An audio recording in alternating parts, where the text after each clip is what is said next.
السلام عليكم ورحمة الله وبركاته. ازيكم يا حبايبي، عاملين ايه؟ النهارده احنا مش هنطبخ. انا الفلفل ده كان عندي في التلاجة بقاله يجي اسبوع كده، فكان في بقى حتة دبلت مش عارفه ايه، قمت قايمه منضفاه كده وغسلاه وقلت اما اقليه نحطه جنب الاكل بقى، احمر بطاطس ونقلي بيض ونعمل ايه اكل خفيف كده. النهارده مش جاي على بالي ان انا اعمل اكل، فهنقليهم بقى. بس الفلفل ده حراق، انا دايما بحبش اجيب الفلفل الحراق لان انا من عشاق الحراق، ما اقدرش استغنى عنه في حياتي ولا في يومي، ما اقدرش اكل حاجه من غيره. فاللي بيحب المحبش والسبايسي بقى هو اللي هيعجبه الفيديو ده. اهم حاجه يا جماعه، عايزه متابعه القناه ودوس لايك وتكتبي تعليق حلو كده. صلوا على النبي كتير عليه الصلاه والسلام. هتكلم معاكم في حاجه برضو النهارده.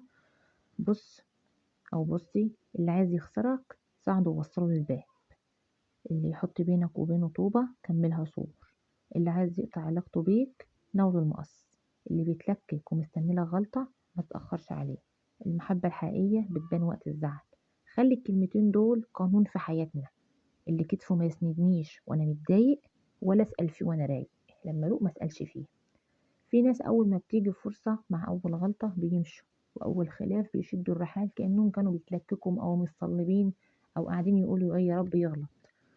يبقى دولت، يبقى الزعل نفسه خساره فيهم. حتى يعني دول خساره، حتى نفكر، حتى الفكره في الزعل خساره فيهم.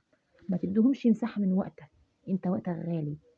انا انا غالي جدا، ما اقدرش ادي لحد قليل او حد رخيص، حتى ولو وقت من تفكيري، حتى لو كان زعل لا ما زعلش عليه. يغور في داهيه، يغور في داهيه.